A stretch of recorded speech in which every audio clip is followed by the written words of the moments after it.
Esqueça aquela imagem do professor na sala de aula, sentado, ditando a lição, escrevendo matéria no quadro negro.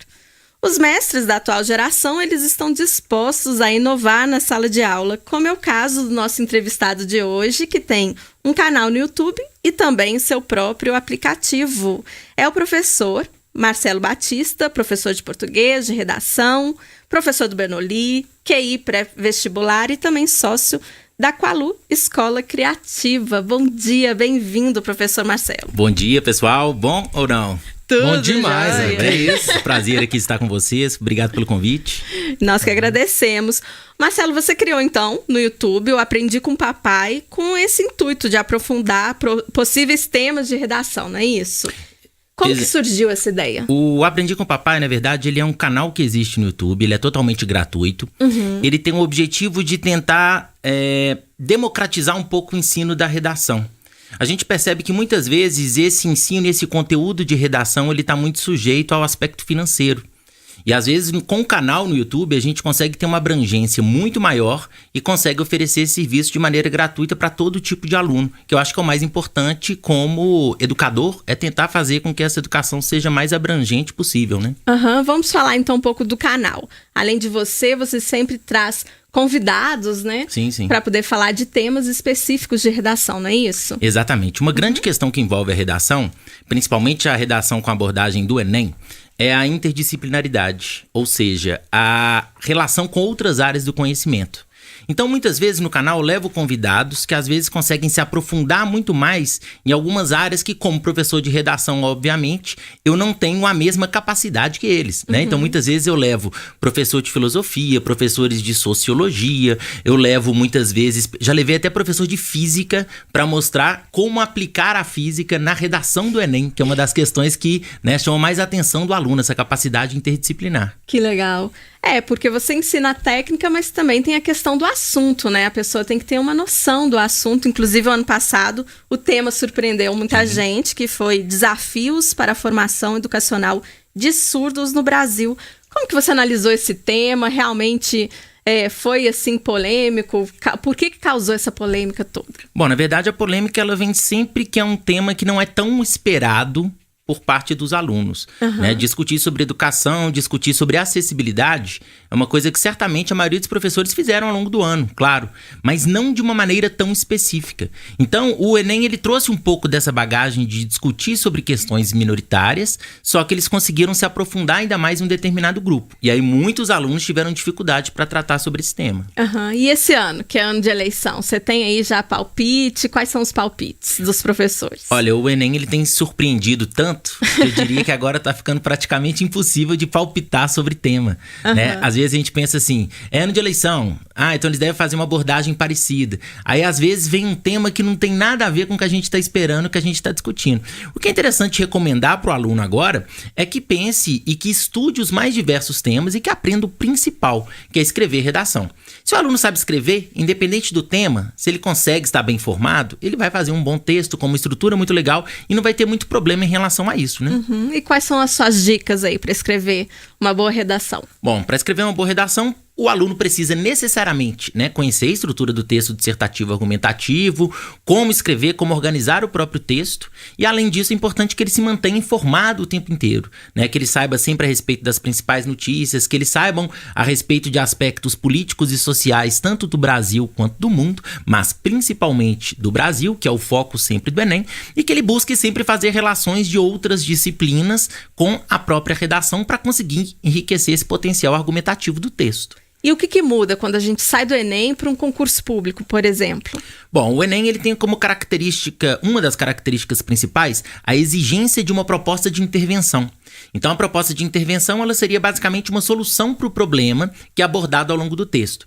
Nos concursos públicos, na maior parte dos casos, isso não é exigido de maneira alguma, e os concursos públicos não exigem de uma maneira clara essa questão da interdisciplinaridade como o Enem faz.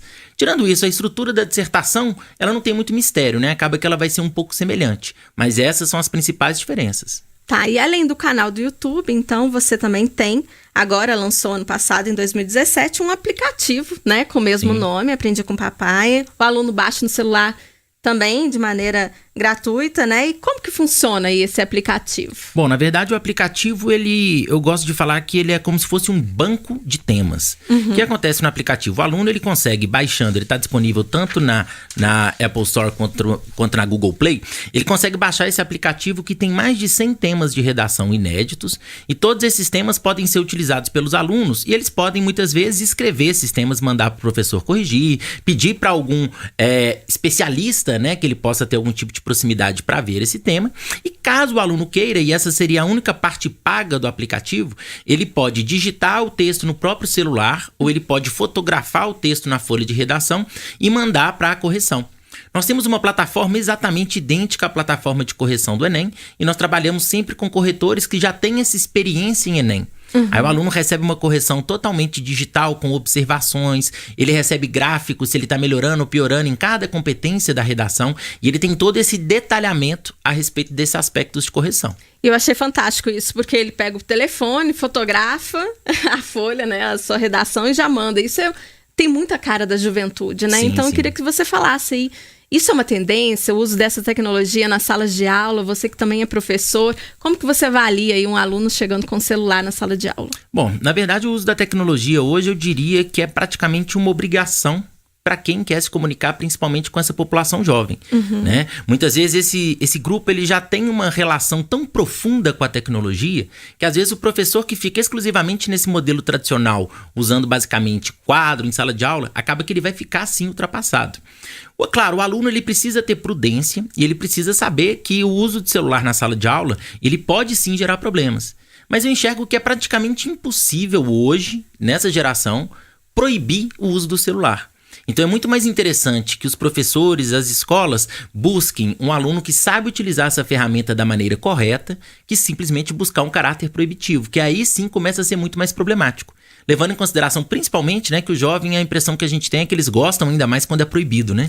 Então, assim, com certeza. É muito mais fácil tentar incentivar um uso proveitoso da tecnologia que proibir de fato, né? E eu tenho a impressão que está crescendo o número, né? Às vezes não é nem professor, é próprio aluno que faz vídeos, youtubers na internet aí com dicas pro Enem. Eu tô achando curioso isso, que eles estão aproveitando também as tecnologias, às vezes, para estudo também, né? Tem acontecido com muita clareza e com muita frequência, isso que é muito positivo, que é como se fosse um processo colaborativo. Né? Muitas vezes o aluno compartilha das próprias experiências, e a partir dessas experiências ele tenta ajudar o colega, que às vezes tem uma grande dificuldade em relação a determinados aspectos.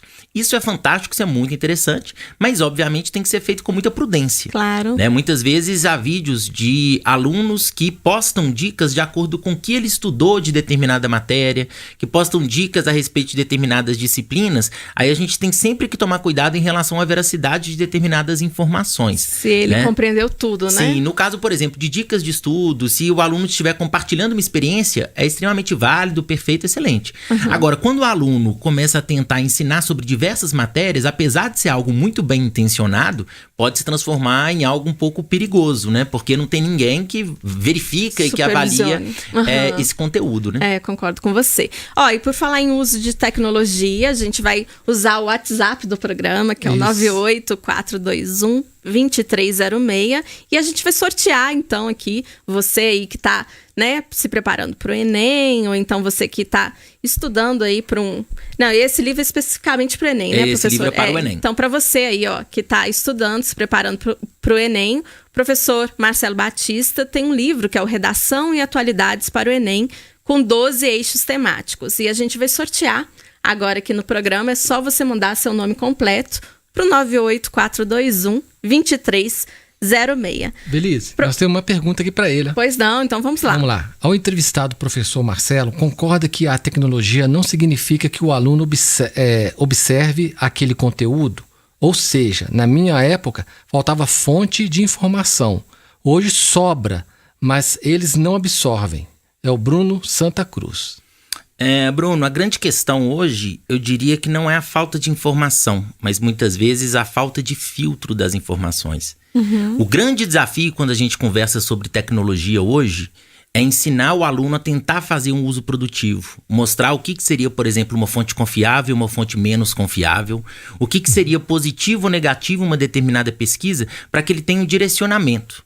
O grande perigo, concordo, não é a falta de informação. Hoje não é mais aquela geração que precisa buscar uma informação na Barça, por exemplo, que tinha aquela informação super limitada, porém confiável. Sim. Hoje há várias possibilidades de informação, só que ao mesmo tempo o aluno às vezes tem dificuldade de saber no que ele pode ou não confiar. Esse é o grande desafio hoje dessa geração. Sim.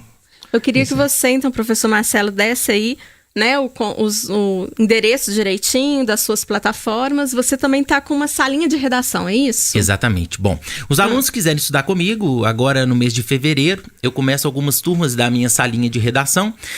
Os alunos que quiserem conhecer a salinha, que são turmas pequenas, que têm uma atenção mais individualizada para todo esse progresso em relação ao Enem, desde fevereiro até na época da prova, é só me adicionar nas redes sociais, eles vão me achar facilmente no Instagram, só bater por Aprendi com Papai que eles vão me encontrar. Conseguem me encontrar também no YouTube, pelo canal Aprendi com Papai, e lá tem todas as informações a respeito de redação e a respeito dos meus cursos. Eu quero te agradecer, então, Marcelo Batista, professor de Português e Redação, sócio da Calô Escola Criativa, QI pré-vestibular, professor do Bernoulli e também aí, né, o criador do Aprendi com Papai. Eu que agradeço, gente. Muito obrigado. Muito obrigada.